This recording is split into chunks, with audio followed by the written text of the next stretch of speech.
is David Faustino. Hello, this is Andrew Chalmers, the writer and doctor in Doctor Who Dark Journey. This is Dr. Steve-O. Everybody, this is the Governator. This is Inspector Gadget. Hey, what's cracking, y'all? It's your boy J-Rock. Good evening, folks. This is James DeBell. This is Jeremy Taggart. This is Kim Possible. I'm Chris Holden-Lee. Hey, this is Pat Mastroianni from Degrassi. This is the evil Dr. Bad Vibes. Again, this is Missy Bear.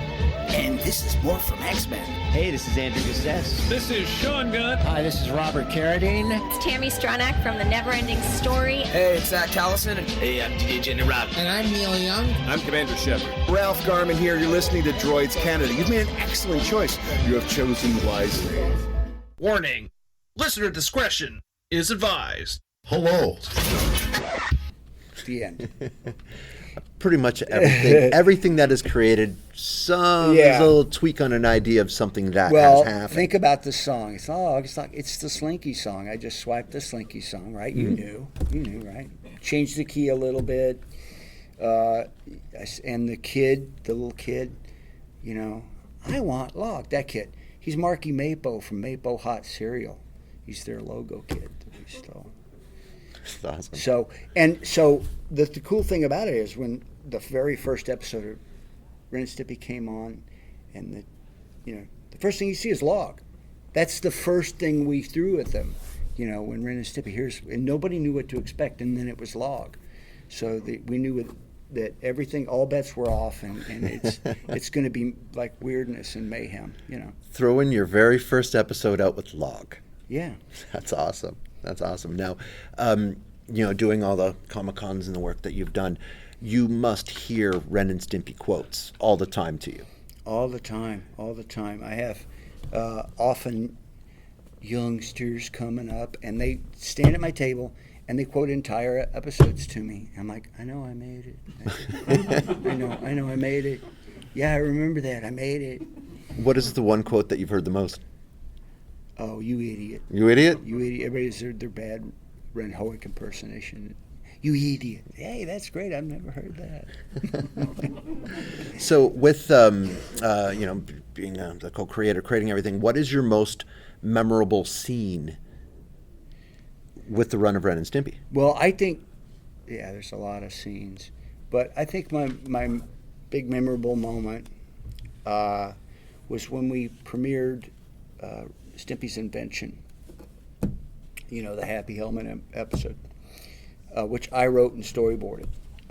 And we had a party at Spumco, the studio, and invited a lot of people, industry people and comedians, fun people. And we projected the film on a screen, like a movie projector. And I'm sitting on the floor, and I'm looking up at this cartoon that I had a whole lot to do with. And the people around me are laughing so hard, there's snot flying out of their noses. And they're convulsing and stuff. And they're gasping for air. And I thought, oh my friggin' God, what is this? I better remember this. This is the high point in my life here. Because I've never seen anybody laugh this hard at a cartoon before. And if I ever had any doubts about what's going on here and how this works or myself in terms of doing this, that's gone now because I did this and I'll never forget it. And that's it. That's the moment when we showed that cartoon. It was great. Mm-hmm. Yeah. Now, I know there's a lot of people here who may have some questions for Bob as well. Does anyone have any questions? We have a few over here. Yep. Let's go. Let's get yours done. Start with Superman. Yep. Oh, Superman. Okay. What was your inspiration for art? For art, you're gonna like this. Okay. So when I was little, we'd go visit an aunt that lived out in East Texas, and very southerny, And in her kitchen, she had these plates that were hung up on the wall, and there were 5 plates, and they were hand painted, and on each plate was a hillbilly, a little cartoon hillbilly with a big hat, kind of droopy-eyed and sloppy looking, and and she had painted them. This aunt had painted these herself, and she never claimed to be an artist, but they were really terrific. and I still have them. And each picture was slightly different than the other one, and it was him. He had a big jug, and he would drink it, and then he would sort of look kind of weird, and then he'd burp. And it was great because you could switch him around and tell a different story. And I was hooked. And I would sit and I'd draw this hillbilly, and she'd bring me paper. She goes, okay, if I wanted to watch TV, she goes, no, come on, let's draw some hillbilly, so. And my mom gave me a blue suitcase, a little blue cardboard suitcase, not much different than that, but it was smaller, and it had pencils and crayons and watercolors and lots of drawing paper, and I took it with me everywhere I went. And if I got bored, she'd say, let's do a drawing, or if we went somewhere and she had to do something, she knew she could sit me in a chair and with my little blue suitcase, and I'd draw. So, yes. I have a question. Yep. When Ren and Stimpy was canceled, did you have any episode plans that you were going to do that never got into the finished product? No, because when they told us, it was before we finished that season. So what happens is, like, say you're making season 1 of a show, right? Yep. Well, before you're done with season 1, the people who write those shows and the people who do the storyboards, who work on the front end of the production, they start working on the new season. But if the network says, we're not doing season 2, so that's it. So that months before that actually happens. So that come Christmas next year, you won't have any work. There was this other show that they had some episodes planned, like Invader Zim. They had episodes planned for it. I don't know anything about Invader Zim. Oh, it was I've never actually seen it. What's weird is I don't watch cartoons. I don't.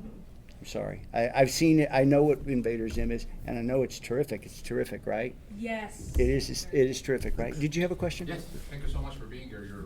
I'm a 90s kid, so you're a big part of my childhood.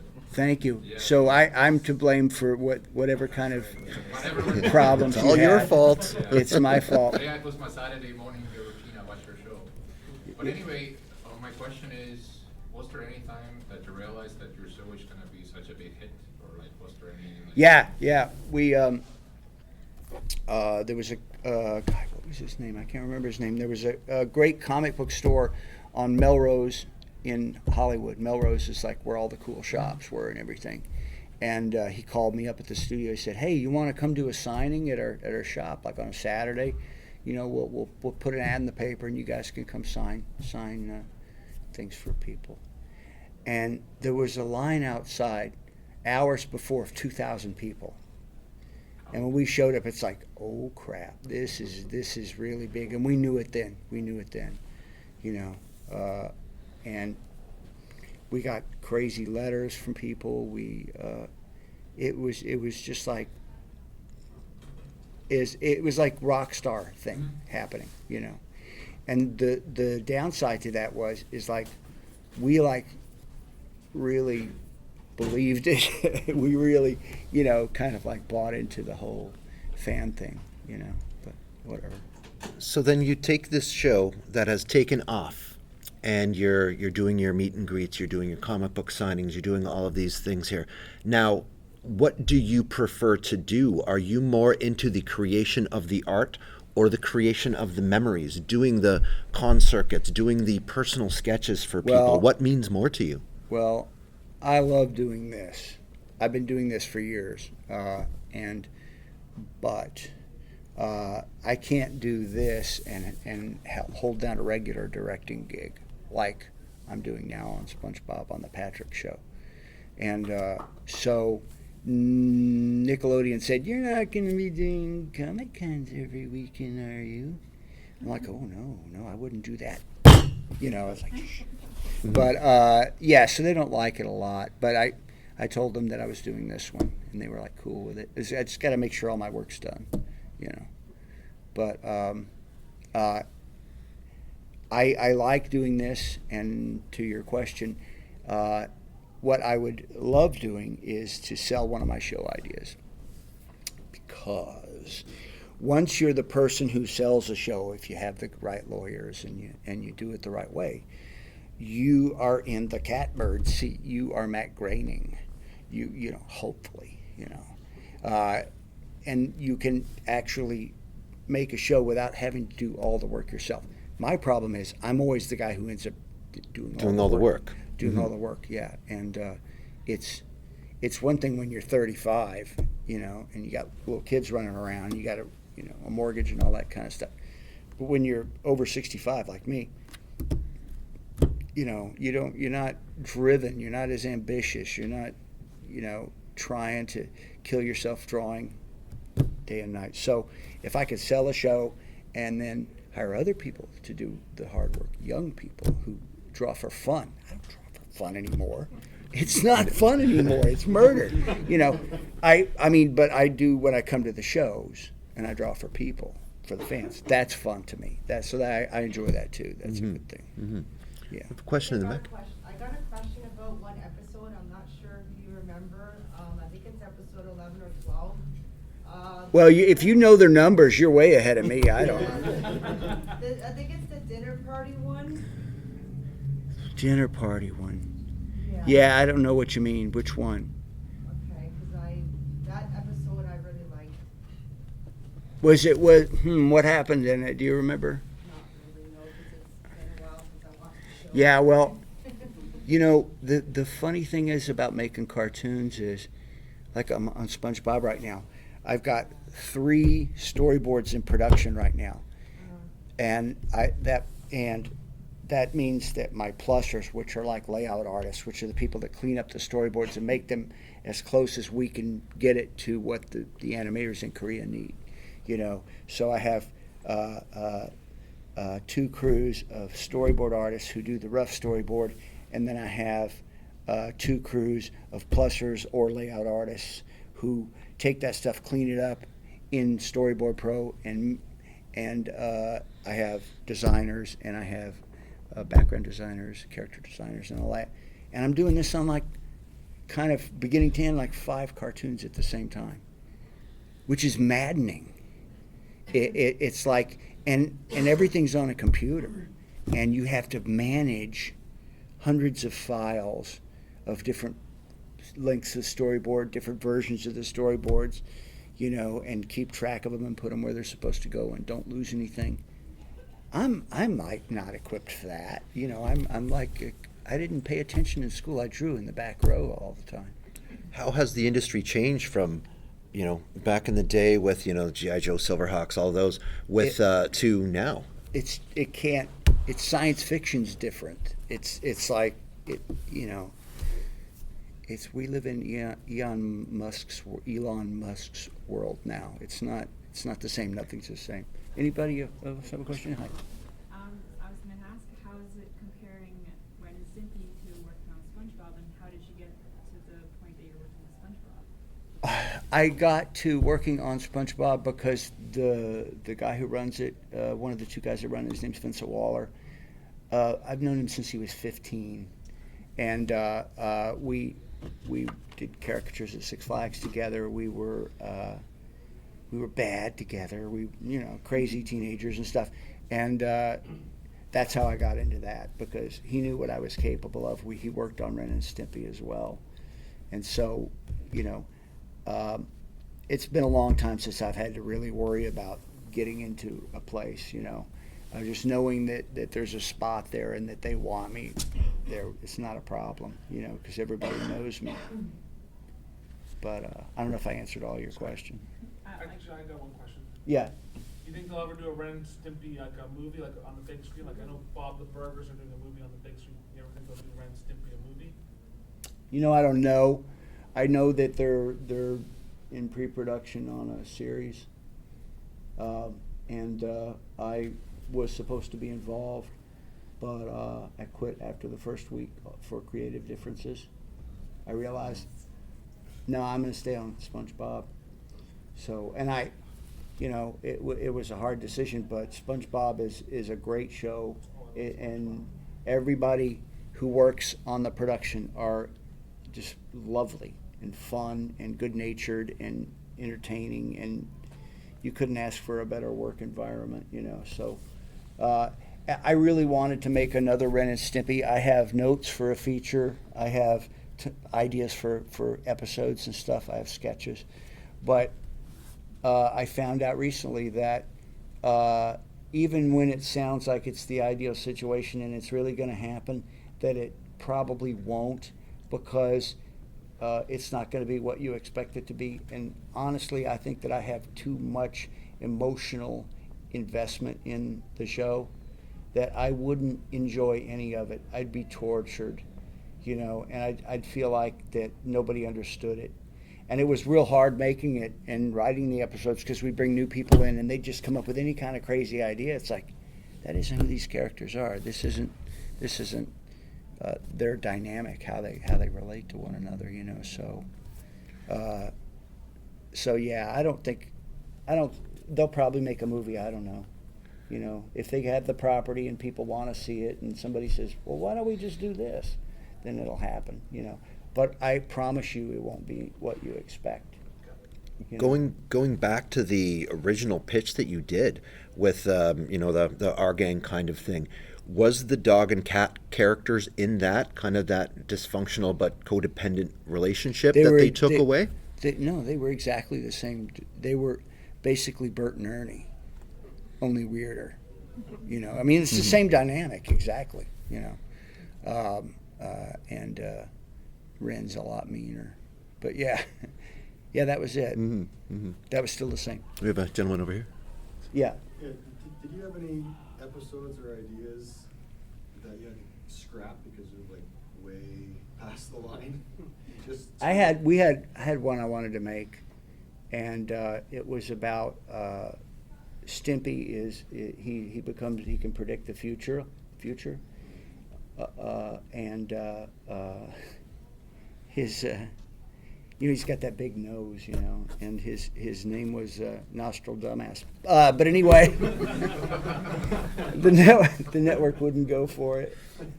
But it's a funny idea, right? Yeah. That's, to me, if you can pitch an idea in one sentence and make people laugh, that's a winner, you know. But you rewrite it 1,000 times, it's torture. What was the one that you pushed the most that they actually let through? Oh gosh. I don't know, because the pushing was pretty consistent and endless, you know. At one point, they're just kind of like, all right. Nah, I don't know.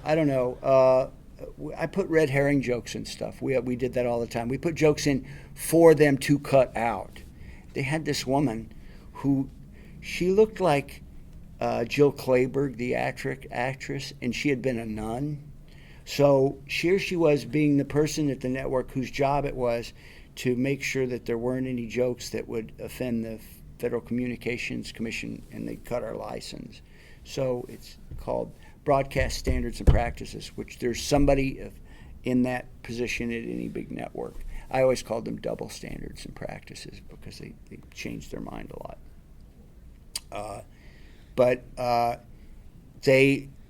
I put jokes in for them to cut out, and they'd miss those entirely and cut like a plot point or something, you know.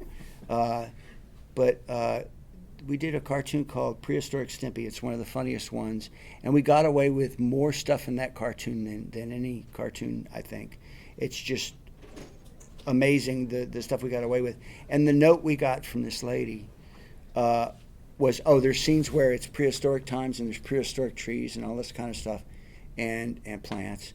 And Ren and Stimpy are like prehistoric versions of them. And the note we got was, please remove the marijuana trees from the background. I'm like, those are ferns. They're not marijuana trees. So yeah, it was a weird thing. How are we doing on time, right? Are we almost done? 5? About okay, 5 minutes. Cool. Anybody else have any questions? Bang. Hi. First off, I want to thank you again for your work. It's definitely an inspiration. Thanks. I have a couple of questions. One, just to clarify, you said you didn't really watch cartoons, but like, do you watch any of your own stuff? Like maybe at the end of a work day, you're tired and you just pick up a remote and stream Patrick Star Show? Or I don't even know how to use my remote. Oh. I really don't. It's like, Missy gets annoyed with me because, I don't really watch cartoons. I storyboarded a few years back 2 episodes of SpongeBob, and I still haven't seen them. I hear they're good, but I don't. I worked on the 2 SpongeBob movies ago. I did character layouts on that cartoon. I haven't seen it, so I just don't. I don't know. Well, Watch Breaking Bad. Well, I love SpongeBob a lot, so chances are they're probably good. Well, you know what? The thing that's good about SpongeBob is that it's enough like Ren and Stimpy that I don't actually have to watch SpongeBob to know how to do it. I can look at it pretty quickly and figure it out. So I figured it out, And I read the scripts and I see all the storyboards and the animatics and stuff. So I do see that version. I just usually don't watch the final version. I see. Yeah. And I guess my second question would be for anybody here who aspires to become a cartoonist or animator, such as myself. Do you have any advice for people like me? Yeah. You just have to make your own film, and you need to figure that out. So I would get on the internet and just start. How does somebody my height and weight with my color hair and my tastes, how would he make a cartoon? Just search and figure out, how do I do this? And you're going to find an endless flow of helpful information. There's write this down or remember this. Storyboard Secrets is an actual course you can buy online, created by Sherm Cohen, who is the head storyboard guy and director on SpongeBob. And he got his first job working for me on Ren and Stimpy. And he made a 10 DVD set called Storyboard Secrets.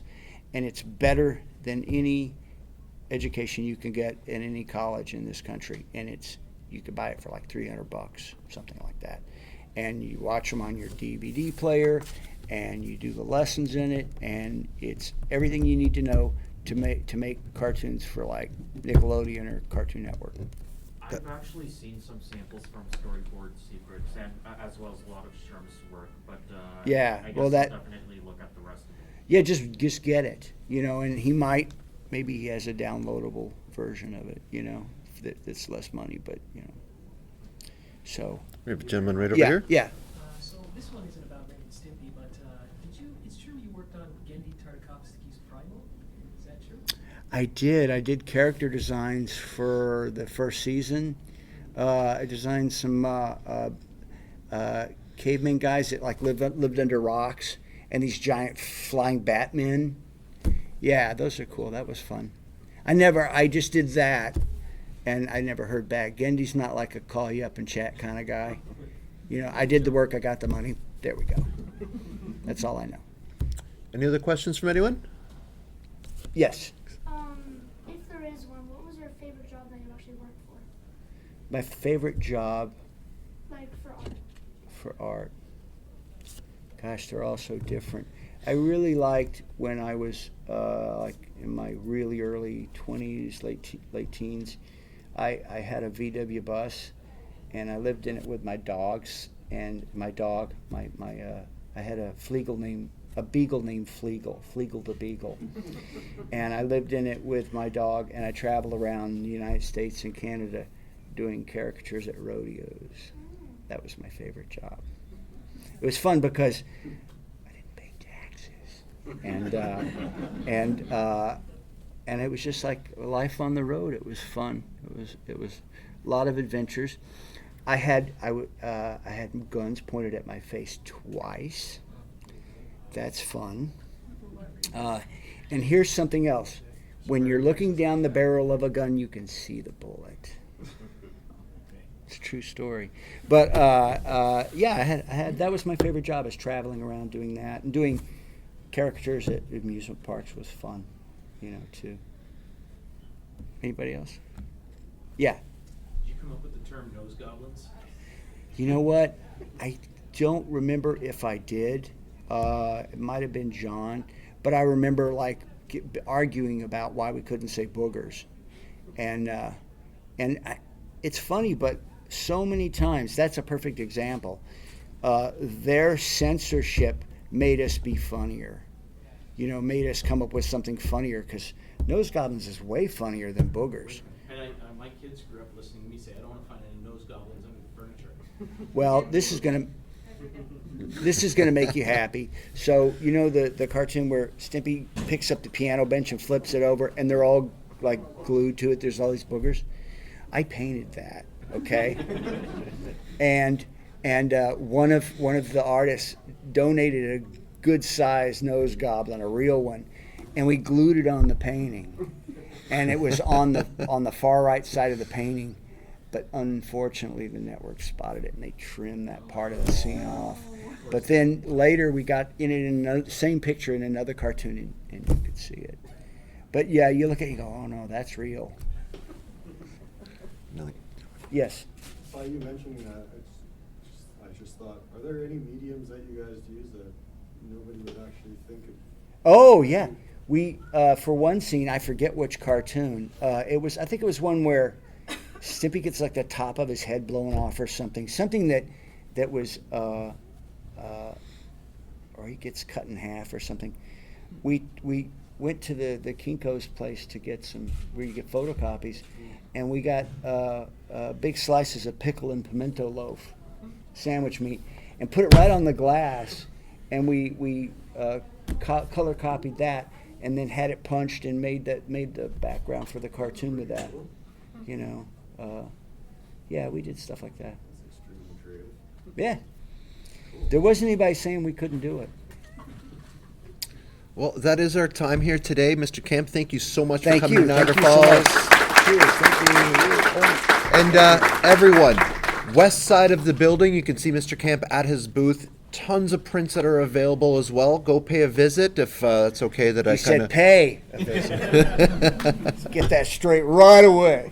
No, just kidding. Thank you again, sir. Thank you. Thanks, everybody. Dan, what happens every Thursday? That would be DCR Droids Canada Radio. And what time is it out on Thursday? That's from 9 till 11 p.m. Dumb question, where do you find it? You find that at accessradio.ca. And what's the best part? It's free.